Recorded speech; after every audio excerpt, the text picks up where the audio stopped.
19वीं पुतली रूपरेखा की कहानी। राजा विक्रमादित्य के दरबार में लोग अपनी समस्याएं लेकर न्याय के लिए तो आते ही थे, कभी कभी उन प्रश्नों को लेकर भी उपस्थित होते थे जिनका कोई समाधान उन्हें नहीं सूझता था। विक्रम उन प्रश्नों का ऐसा सटीक हल निकालते थे कि प्रश्नकर्ता पूर्ण संतुष्ट हो जाता था। ऐसे ही एक टेढ़े प्रश्न को लेकर एक दिन दो तपस्वी दरबार में आए और उन्होंने विक्रम को अपने प्रश्न का उत्तर देने की विनती की। उनमें से एक का मानना था कि मनुष्य का मन ही उसके सारे क्रियाकलाप पर नियंत्रण रखता है और मनुष्य कभी भी अपने मन के विरुद्ध कुछ भी नहीं कर सकता है। दूसरा उसके मत से सहमत नहीं था। उसका कहना था कि मनुष्य का ज्ञान उसके सारे क्रियाकलाप नियंत्रण करता है। मन भी ज्ञान का दास है और वह भी ज्ञान द्वारा दिए गए निर्देशों का पालन करने को बाध्य है। राजा विक्रमादित्य ने उनके विवाद के विषय को गौर से सुना, पर तुरंत उस विषय पर अपना कोई निर्णय नहीं दे पाए। उन्होंने उन दोनों तपस्वियों को कुछ समय बाद आने को कहा। जब वे चले गए तो विक्रम उनके प्रश्न के बारे में सोचने लगे, जो सचमुच ही बहुत टेढ़ा था। उन्होंने एक पल सोचा कि मनुष्य का मन सचमुच बहुत चंचल होता है और उसके वशीभूत होकर मनुष्य सांसारिक वासना के अधीन हो जाता है। मगर दूसरे ही पल उन्हें ज्ञान की याद आई। उन्हें लगा कि ज्ञान सचमुच मनुष्य को मन का कहा करने से पहले विचार कर लेने को कहता है और किसी निर्णय के लिए प्रेरित करता है। विक्रम ऐसे उलझे सवालों का जवाब सामान्य लोगों की जिंदगी में खोजते थे, इसलिए वे साधारण नागरिक का वेश बदलकर अपने राज्य में निकल पड़े। उन्हें कई दिनों तक ऐसी कोई बात देखने को नहीं मिली जो प्रश्न को हल करने में सहायता करती। एक दिन उनकी नज़र एक ऐसे नौजवान पर पड़ी जिसके कपड़ों और भावों में उसकी विपन्नता झलकती थी।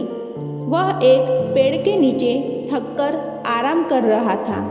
बगल में एक बैलगाड़ी खड़ी थी जिसकी वह कोचवानी करता था।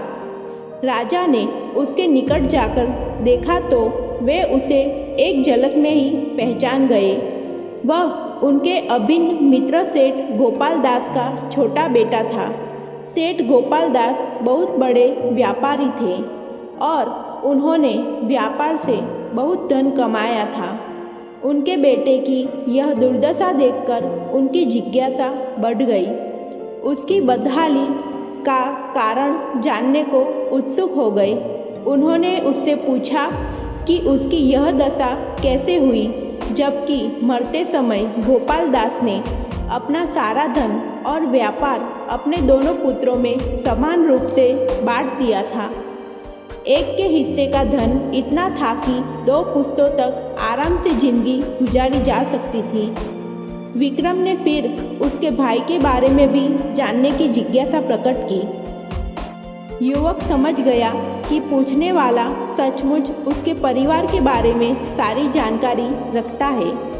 उसने विक्रम को अपने और अपने भाई के बारे में सब कुछ बता दिया। उसने बताया कि जब उसके पिता ने उसके और उसके भाई के बीच सब कुछ बांट दिया तो उसके भाई ने अपने हिस्से के धन का उपयोग बड़े ही समझदारी से किया।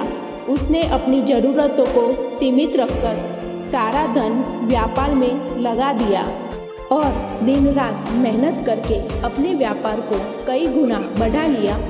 अपने बुद्धिमान और संयमी भाई से उसने कोई प्रेरणा नहीं ली और अपने हिस्से में मिले अपार धन को देखकर घमंड से चूर हो गए। शराबखोरी, रंडीबाजी, जुआ खेलना समेत सारी बुरी आदतें डाल ली। ये सारी आदतें उसके धन के भंडार को तेजी से खोखला करने लगी। बड़े भाई ने समय रहते उसे चेत जाने को कहा, लेकिन उसकी बातें उसे विष समान प्रतीत हुई। ये बुरी आदतें उसे बहुत तेजी से बर्बादी की तरफ ले गई और 1 वर्ष के अंदर वह कंगाल हो गया। वह अपने नगर के एक संपन्न और प्रतिष्ठित सेठ का पुत्र था, इसलिए उसकी बदहाली का सब उपहास करने लगे। इधर भूखे मरने की नौबत, उधर शर्म से मुंह छुपाने की जगह नहीं, उसका जीना दूभर हो गया। अपने नगर में मजदूर की हैसियत से गुजारा करना उसे असंभव लगा, तो वहाँ से दूर चला आया। मेहनत मजदूरी करके अब अपना पेट भरता है तथा अपने भविष्य के लिए भी कुछ करने की सोचता है। धन जब उसके पास प्रचुर मात्रा में था तो मन की चंचलता पर वह अंकुश नहीं लगा सका। धन बर्बाद हो जाने पर उसे सद्बुद्धि आई और ठोकरें खाने के बाद अपनी भूल का एहसास हुआ। जब राजा ने पूछा क्या वह धन आने पर फिर से मन का कहा करेगा, तो उसने कहा कि जमाने की ठोकरों ने उसे सच्चा ज्ञान दे दिया है और अब उस ज्ञान के बल पर वह अपने मन को वश में रख सकता है। विक्रम ने तब जाकर उसे अपना असली परिचय दिया तथा उसे कई स्वर्ण मुद्राएं देकर होशियारी से व्यापार करने की सलाह दी। उन्होंने उसे भरोसा दिलाया कि लगनशीलता उसे फिर पहले वाली समृद्धि वापस दिला देगी। उससे विदा लेकर वे अपने महल लौट आए, क्योंकि अब उनके पास उन तपस्वियों के विवाद का समाधान था। कुछ समय बाद उनके दरबार में वे दोनों तपस्वी समाधान की इच्छा लिए हाजिर हुए। विक्रम ने उन्हें कहा कि मनुष्य के शरीर पर उसका मन बार बार नियंत्रण करने की चेष्टा करता है, पर ज्ञान के बल पर विवेकशील मनुष्य मन को अपने पर हावी नहीं होने देता है। और ज्ञान में अन्योन्याश्रय संबंध है तथा दोनों का अपना अपना महत्व है। जो पूरी तरह अपने मन के वश में हो जाता है उसका सर्वनाश अवश्य संभव ही है। मन अगर रथ है तो ज्ञान सारथी, बिना सारथी रथ अधूरा है। उन्होंने सेठ पुत्र के साथ जो कुछ घटा था उन्हें विस्तार पूर्वक बताया, तो उनके मन में कोई संशय नहीं रहा।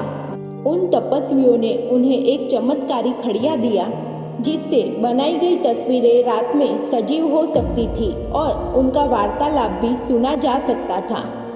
विक्रम ने कुछ तस्वीरें बनाकर खड़िया की सत्यता जानने की कोशिश की, तो सचमुच खड़िया में वह गुण था। अब राजा तस्वीरें बना बनाकर अपना मन बहलाने लगे। अपनी रानियों की उन्हें बिल्कुल सुधि नहीं रही। जब रानियां कई दिनों के बाद उनके पास आई तो राजा को खड़िया से चित्र बनाते हुए देखा। रानियों ने आकर उनका ध्यान बटाया तो राजा को हंसी आ गई और उन्होंने कहा वे भी मन के अधीन हो गए थे। अब उन्हें अपने कर्तव्य का ज्ञान हो चुका है।